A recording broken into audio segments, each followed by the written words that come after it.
Anjar education society સંચાલિત Shilpa English વિદ્યા મંદિરમાંથી હું તારા જોશી આપનું સ્વાગત કરું છું વિદ્યાર્થી મિત્રો. તો વિદ્યાર્થી મિત્રો, આપણે અંગ્રેજી વિષયમાં યુનિટ 1 માં ભણી ગયા. હવે યુનિટ 2 આજે આપણે ભણીશું, જેનું નામ છે અમ્બ્રેલાસ આર કલરફુલ, એટલે કે છત્રીઓ રંગબેરંગી છે. તો આ યુનિટની અંદર પહેલી એક પોયમ છે એક્ટિવિટી 1 ની અંદર, એ આપણે ભણીએ. યુનિટ 2 અમ્બ્રેલાસ આર કલરફુલ, એટલે કે રંગબેરંગી છત્રીઓ. એક્ટિવિટી 1, જેનામાં એક જંગલની અંદર અલગ અલગ પ્રાણીઓની વાત કરવામાં આવી છે.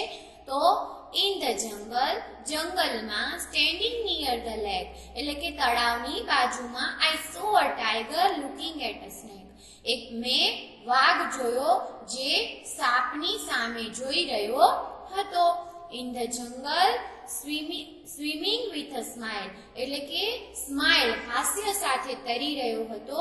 આઈ saw a big green crocodile, એટલે કે એક મોટો, બિગ એટલે મોટો, ગ્રીન એટલે લીલો, ક્રોકોડાઇલ એટલે કે મગર, મોટો મગર છે ઈ તળાવમાં તરી રહ્યો હતો. ઇન ધ જંગલ roaring loudly, I saw a lion sitting proudly, એટલે કે જંગલમાં રોરિંગ લાઉડલી એટલે જોરથી ગર્જના કરી રહ્યો હતો. I saw a lion sitting proudly, એટલે કે મેં સિંહને જોયો જે ગર્જના કરી રહ્યો હતો જોરથી અને ગર્વથી બેઠો હતો. તમે ગીરના જંગલનું નામ સાંભળ્યું હશે વિદ્યાર્થી મિત્રો. તો ત્યાં કને ગીરના જંગલમાં વધારે પડતા સિંહ જોવા મળે છે. તો તમે ક્યારેક જાઓ તો જોજો, ત્યાં કને સિંહ છે એકદમ ગર્વથી બેઠા તમને ક્યાંક જંગલમાં દેખાઈ જશે. તો કે છે કે સિંહ છે ઈ ગર્વથી બેઠો છે. ઇન ધ જંગલ ડ્રાઇવિંગ ડાઉન ધ પાથ, એટલે કે ડ્રાઇવિંગ ડાઉન ધ પાથ એટલે કે રસ્તા ઉપર, જ્યાં ગાડીઓ ચાલતી હોય એવા રસ્તા ઉપર, આઈ saw a hippopotamus taking a બાથ, એટલે કે હિપોપોટેમસ છે, જળગોળો છે, ઈ રસ્તામાં નાઈ રહ્યો છે. In the jungle hanging on a tree, I saw some monkeys laughing at me. Hanging on a tree એટલે કે ઝાડ ઉપર લટકી રહ્યા છે. કોણ? થોડાક વાંદરા. અને મારી સામે જોઈએ, લુકિંગ લાફિંગ એટ મી એટલે મારી સામે હસી રહ્યા છે. In the jungle on a branch in a tree, I heard some parrots talking to me. જંગલની અંદર ડાળીઓમાં, બ્રાન્ચ ઓફ અ ટ્રી એટલે કે ઝાડની ડાળીઓમાં, I heard some parrots talking to me, મેં થોડાક પોપટના અવાજ છે સાંભળ્યા અને મને જાણે મારી સાથે એ લોકો વાતો કરી રહ્યા હોય એવું મને લાગી રહ્યું હતું. હવે વિદ્યાર્થી મિત્રો, અહીંયા જુઓ એક્ટિવિટી 3. એક્ટિવિટી 3 ની અંદર પ્રશ્નો આપ્યા છે. What is it? એનો જવાબ ઇટ ઇઝ અ પેન, એટલે કે ચિત્ર જોઈ અને જવાબ આપવાના છે. Where is the pencil? હવે પેન્સિલ તમને વિદ્યાર્થી મિત્રો દેખાઈ રહી છે કે ટેબલ ઉપર છે, તો it is on the table. એના પછી જુઓ ઊંટ છે, વોટ ઇઝ ઇટ? તો ઇટ ઇઝ અ કેમલ. પછી અહીંયા ફિશ છે, તો what colour is the fish? તો તમને દેખાય છે બ્લુ કલરની ફિશ, તો it is blue. What is it? આ શું છે? તો it is a dog. Where is the dog? Dog ક્યાં છે? તો ડોગ છે ઈ ટેબલની નીચે દેખાઈ રહ્યો છે. તો ડોગ છે ઈ ટેબલની નીચે દેખાઈ રહ્યો છે, તો it is under the table. પછી આ છત્રી કેવા રંગની છે? What colour is the umbrella? તો તમને દેખાય છે પિંક કલરની છે, તો ઇટ ઇઝ પિંક. તો આનામાં આપણે વસ્તુનું નામ વોટ થી પૂછ્યું, વસ્તુ ક્યાં છે તો વેર થી પૂછ્યું. તો વિદ્યાર્થી મિત્રો, આપણે વોટ અને વેર બંને શીખી ગયા છીએ. તો વોટ થી જ્યારે પ્રશ્ન પૂછાય ત્યારે વસ્તુનું નામ આવે, અને વેર થી જ્યારે પ્રશ્ન પૂછાય ત્યારે વસ્તુ ક્યાં છે. જેમ કે the pen is on the table, fish is in the water, પછી dog is under the table. એવી રીતના ઇન, ઓન, અંડર અને નિયર આપણે ભણી ગયા છીએ.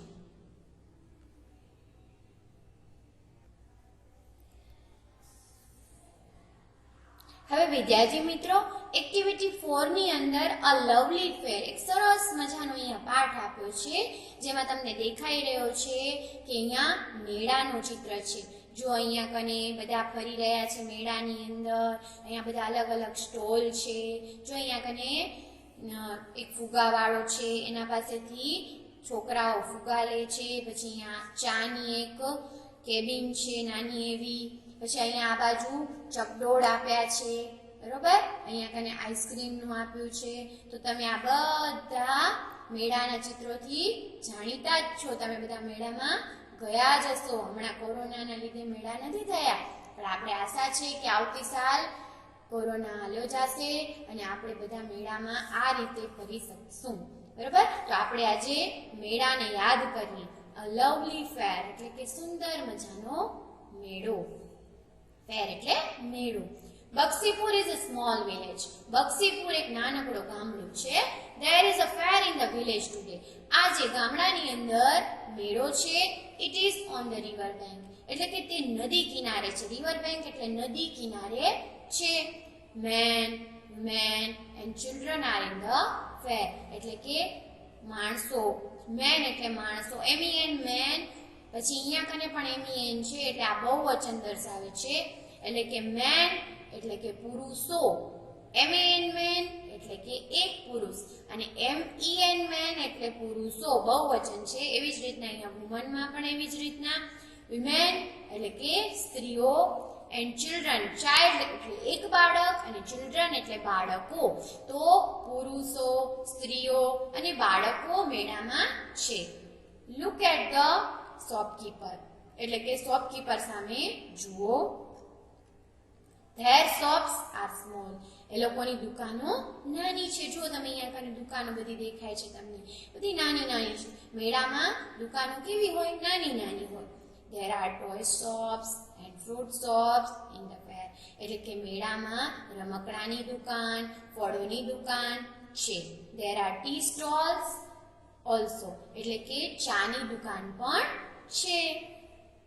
રાની and Rahim are at the fair. એટલે કે રાની અને રહીમ છે એ પણ મેળામાં છે. એટલે કે રાની અને રહીમ બે, એક છોકરો અને એક છોકરી છે. રાની છોકરી છે, રહીમ છોકરો છે, એ પણ મેળામાં આવ્યા છે. રાની ઇઝ 5 years old. રાની છે એ 5 વર્ષની છે. Rahim studying in standard 5. એટલે રહીમ છે એ તમારા જેટલો છે. એટલે કેટલા વર્ષનો હશે? 10 વર્ષનો. એટલે કે રાની છે એ 5 વર્ષની છે અને રહીમ છે એ 10 વર્ષનો છે. પછી અહીંયા જુઓ, રાની સે. હવે રાની કહે છે, શું કહે છે? Is there a balloon man in the fair? Rani રહીમને પૂછે છે, રહીમ શું મેળામાં બલૂન મેન એટલે કે ફુગાવાળો હશે? રહીમ કહે છે, યસ ધેર ઇઝ. હા હશે. તમને અહીંયા ચિત્રમાં દેખાઈ રહ્યો છે ફુગાવાળો.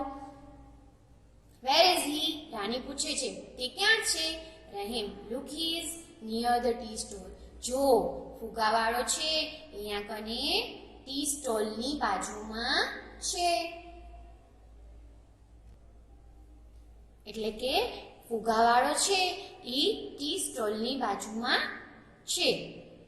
તો look he is near the tea stall. એટલે કે જો પેલા ટી સ્ટોલની નીચે બાજુમાં, નિયર એટલે બાજુમાં, બાજુમાં છે. Rani said, Akhil who are those children? અહીંયા ભૂલ થઈ ગઈ છે, અહીંયા રહીમ આવે. એટલે રાની કહે છે કે જો પેલા બાળકો કોણ છે? રહીમ કહે છે they are my neighbors. એ લોકો મારા પાડોશીઓ છે. they are Asif, Joseph, Vedant, Bhavik and Nachiketa. એટલે કે એ લોકોના નામ છે આસિફ, જોસેફ, વેદાંત, ભાવિક અને નચિકેતા.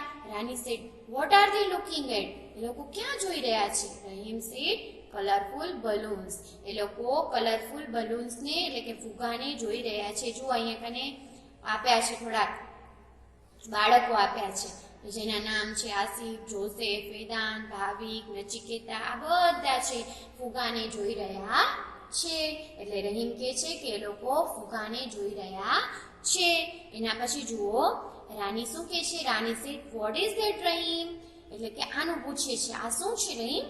રહીમ કહે છે it is called a merry go round.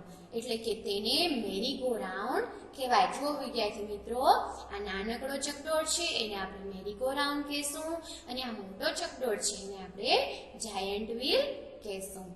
Look at the giant wheel near the merry-go-round. It is huge. Huge એટલે વિશાળ. merry-go-round છે નાનો છે એટલે એને merry-go-round.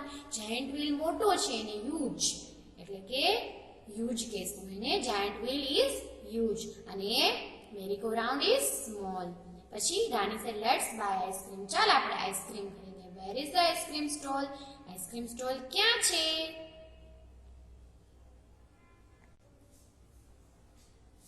એટલે રાની કહે છે કે આઈસ્ક્રીમ સ્ટોલ ક્યાં છે? તો રહીમ કહે છે it is under that tree. એટલે કે જુઓ તમને ચિત્રમાં દેખાઈ જ રહ્યું છે વિદ્યાર્થી મિત્રો કે આઈસ્ક્રીમ સ્ટોલ છે ઈ ઝાડની નીચે છે. ઝાડની નીચે છે એટલે કે under the tree. The ice cream stall is under the tree.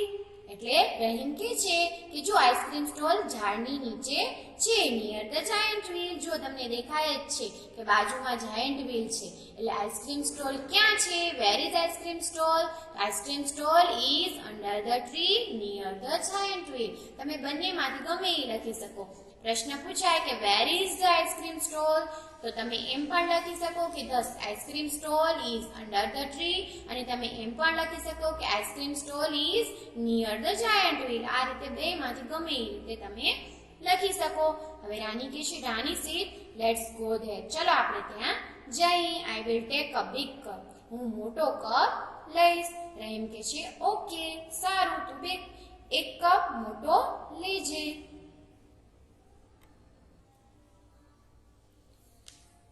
હવે વિદ્યાર્થી મિત્રો અહીંયા તમને એક જાદુગર દેખાઈ રહ્યો છે. જુઓ જાદુગર શું કરે?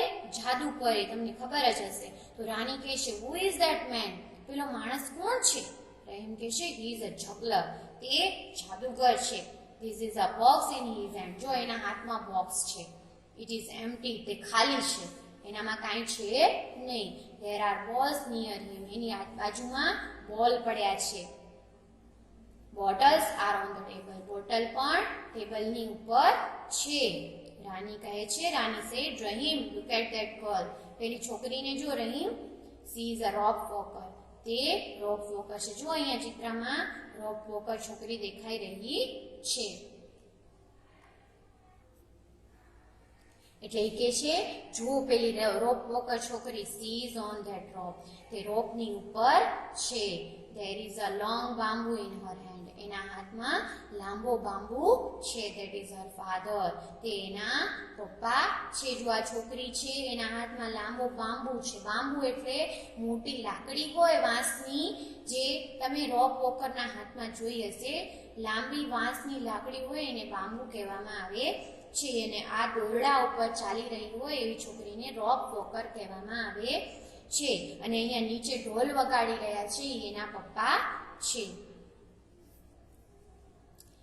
That is his drum. એના હાથમાં એનો ઢોલ છે. Rahim said, wow, it is wonderful trick. આ એક અદ્ભુત ટ્રીક કરામત છે. Bakshipur is a lovely fair. Bakshipur છે એ ખૂબ જ સુંદર મેળો છે. તો વિદ્યાર્થી મિત્રો મને આશા છે કે તમને આ પાઠ બરોબર સમજાઈ ગયો હશે. હવે આ બાજુ તમે જુઓ તો એક્ટિવિટી 4B ની અંદર અહીંયા અલગ અલગ શબ્દોના બહુવચન આપેલા છે. મેં તમને આગળ કીધું હતું એ પ્રમાણે બહુવચનના નિયમો આપણે જે રીતના સાદા વર્તમાન કાળના નિયમો આપણે ભણ્યા હતા એવા ને એવા આપણા બહુવચનના નિયમો છે. તો આપણે એને ફરીથી યાદ કરી લઈએ. સોપનું સોપ્સ, ટોયનું ટોયસ, સ્ટોલનું સ્ટોલ્સ, બોલનું બોલ્સ. તો વિદ્યાર્થી મિત્રો તમને ખ્યાલ જ છે કે એક વચન એટલે એક વસ્તુ અને બહુવચન એટલે બે વસ્તુ. એકથી વધારે હોય ટૂંકમાં એને બહુવચન કહેવાય. તો બુકનું બુક્સ, કેટનું કેટ્સ, ડોગનું ડોગ્સ, એપલનું એપલ્સ, ઓરેન્જનું ઓરેન્જીસ, હેન્ડનું હેન્ડ્સ, કાઇટનું કાઇટ્સ, ડ્રાઈવરનું ડ્રાઈવર્સ. હવે અહીંયા કને આ બધા તો નિયમિત છે. એસ લગાવી દીધા એટલે બહુવચન થઈ ગયા. હવે આ બધા શબ્દો છે અનિયમિત છે. તો વિદ્યાર્થી મિત્રો આ બધા આપણે પાકા કરવા પડશે. મેનનું મેનનું મેન, એવી જ રીતના વુમનનું વુમેન, પોસ્ટમેનમાં પણ એ રીતે છે. જુઓ અહીંયા ઈ છે, દેખાય છે વિદ્યાર્થી મિત્રો? આ બધા આપણે યાદ રાખવા પડશે. ચાઇલ્ડનું ચિલ્ડ્રન, વાઇફનું વાઇફ્સ, નાઇફનું નાઇફ્સ. જો તમને યાદ છે છેલ્લા અક્ષર એફ કે એફ ઈ હોય તો એફ કે એફ ઈ નીકળી જાય અને બીઈએસ લાગે. પછી નાઇફમાં પણ બીઈએસ છે બહુવચનમાં. ફૂટનો ફીટ, ટૂથનો ટીથ, ડિયરનું ડિયર જ રહે, માઉસનું માઇસ, ઓક્સનું ઓક્સન. બરોબર? તો વિદ્યાર્થી મિત્રો આ બધા એકવચન છે, આ બધા બહુવચન છે જે આપણે પાક્કા કરવા પડશે. તો જ આપણે ધીઝ અને ધોઝના વાક્યો લખી શકશું. તો વિદ્યાર્થી મિત્રો હવે હું તમને આજે ગ્રામર ટોપિક ધીઝ અને ધોઝ અત્યારે શીખવાડીશ, પણ એના પહેલા તમે સમજી લો કે આના પછીની જેટલી પણ એક્ટિવિટી છે એ ધીઝ અને ધોઝના આધારે છે. એના હું તમને લખી અને હું તમને મોકલાવીશ. તમે સારા અક્ષરે તમારી ચોપડીમાં. મિત્રો મેં તમને કીધું એ પ્રમાણે હવેની જેટલી પણ એક્ટિવિટી છે એ ધીઝ અને ધોઝના આધારે છે. હવે ધીઝ અને ધોઝ શું છે તો વિદ્યાર્થી મિત્રો એ હવે આપણે ભણીએ. તો ધીઝ THIS ધીઝ એટલે આ. પછી આનું બહુવચન ધીઝનું બહુવચન ધીઝ એટલે કે એનું અર્થ આ જ થાય, પણ આ બહુવચન દર્શાવે છે, આ એકવચન દર્શાવે છે. ધારો કે તમને એક વાક્ય દ્વારા સમજાવું. તમારી પાસે એક પેન્સિલ છે તો ધીસ is a pencil. બરોબર? હવે તમારી પાસે એકથી વધારે પેન્સિલ છે, એટલે કે ધારો કે તમારી પાસે બે પેન્સિલ છે કે ત્રણ પેન્સિલ છે, તો તમે લખી શકો these are pencils. સમજાય છે? જો these is a pencil એટલે કે આ પેન્સિલ છે. હવે એક વસ્તુ એ પણ યાદ રાખવાની છે કે એક વચનમાં આર્ટિકલ આવે, બહુવચનમાં આર્ટિકલ આવે નહીં. ધારો કે એક પેન્સિલ છે તો તમે અ પેન્સિલ લખી શકો, પણ પેન્સિલ્સ છે તો તમે અ પેન્સિલ્સ લખી શકો નહીં. એટલે આ વસ્તુ તમારે યાદ રાખવાની છે કે એક વચનમાં પેન્સિલ આર્ટિકલ એ કે એન આવે, પણ બહુવચનમાં આર્ટિકલ એ કે એન આવે નહીં. અને એકવચનમાં is આવે, બહુવચનમાં are આવે. અને એકવચનમાં these હોય તો બહુવચનમાં આપણે THES these આવે. પછી એક વાક્ય તમને શીખવાડું. ધારો કે એક પંખો છે તો આપણે લઈશું this is a fan. હવે આપણા રૂમમાં તો ચાર ચાર પંખા છે તો આપણે કહીશું these are fans. અહીંયા જુઓ these નું બહુવચન THES these, પછી is નું બહુવચન are, આર્ટિકલ તો મેં તમને કીધું નીકળી જાય, અને fan નું બહુવચન fans. તો વિદ્યાર્થી મિત્રો આ રીતે તમે બહુવચન લખી શકો છો. પણ બહુવચન લખવા માટે પણ તમને બહુવચન ના શબ્દો પાકા કરવા પડશે. અમુક શબ્દો છે જેનામાં ડાયરેક્ટ જ એસ લાગી જશે, પણ એના માટેના નિયમ મેં તમને આગળના ગ્રામરનો જ્યારે ટોપિક કરાવ્યો હતો ત્યારે મેં તમને સમજાવી દીધા હતા કે છેલ્લો અક્ષર S, double S, SH, CH, O કે એક્સ હોય ત્યારે બહુવચનમાં આપણે ઈ કે એસ લગાવવા પડે. એવી જ રીતના છેલ્લો અક્ષર એફ કે એફઈ હોય તો એફ કે એફઈ નીકળી જાય અને બીએસ લાગે. પછી છેલ્લો અક્ષર વાય હોય અને એના આગળનો અક્ષર જો વ્યંજન હોય તો વાય નીકળી જાય અને આઈએસ લાગે. પછી ત્રીજો ચોથો નિયમ એ હતો કે આપણે જ્યારે છેલ્લો અક્ષર O S, double S, SH, CH, O કે એક્સ હોય તો ઈએસ લાગે. તો આ બધા નિયમો આપણે ભણી ગયા છીએ. અને એના સિવાય જે શબ્દો હતા વધારાના કે જે તમને પાકા કરવા પડશે એ મેં તમને હમણાં ચોપડીમાં સમજાવ્યા. હવે મને આશા છે કે તમે રોજના 2-2, 3-3 એ રીતે શબ્દો પાકા કરશો બહુવચનના, અને ચોક્કસથી તમે એ પાકા કરી અને તમને લખી શકશો. તો આના પછી these અને બીજું છે those.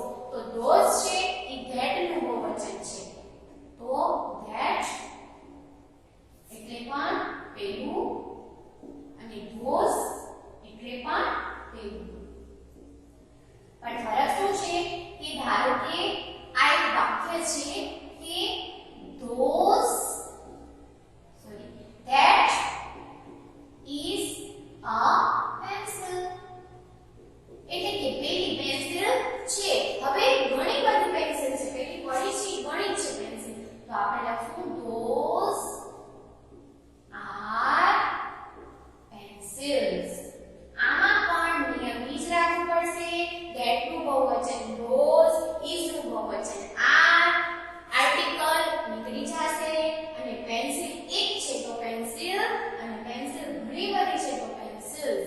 આ રીતે તમે વાક્ય લખી શકો છો. એના પછી હજી એક તમને ઉદાહરણ આપું. ધારો કે that is a man, એટલે કે પેલો માણસ છે. તો પેલો માણસ છે એનું બહુવચન એક પુરુષ ઉભો છે તો આપણે એને that is a man કહીએ. પણ ત્યાં ઘણા બધા પુરુષો ઉભા છે તો આપણે કહીશું those, that નું બહુવચન those, is નું બહુવચન are, આર્ટિકલ નીકળી જાય અને man, man નું બહુવચન man થાય. તો વિદ્યાર્થી મિત્રો આ રીતે તમે એના બહુવચનના નિયમો પાકા કરી અને તમે લખી શકો છો. સ્વાધ્યાય પોથીમાં આનો વધારેમાં વધારે આપણે મહાવરો કરશું, જે તમને મને આશા છે કે તમે સારા અક્ષરે સ્વાધ્યાય પોથીમાં લખશો અને સમજીને લખશો, સમજશો. આનામાં જો તમે ધ્યાન દીધું હશે તો તમને તરત જ આવડી જશે. ફક્ત તમારે બહુવચનના નિયમો પાકા કરવા પડશે અને મને આશા છે કે બહુવચનના રૂપો તમે ચોક્કસથી પાકા કરશો. તો વિદ્યાર્થી મિત્રો આજે આપણે યુનિટ 2 ભણ્યા. હવે આગળની એક્ટિવિટી છે એ આ these અને those ના આધારે જ કરવાની છે. તો એનું હું તમને લખી અને સરસ મજાના અક્ષરે લખી અને તમને હું મોકલાવીશ. તમે ચોપડીમાં લખજો સારા અક્ષરે અને એને સમજવાની કોશિશ કરશો. તો મને આ આશા છે કે તમને આ બરોબર સમજાઈ ગયું હશે. Thank you.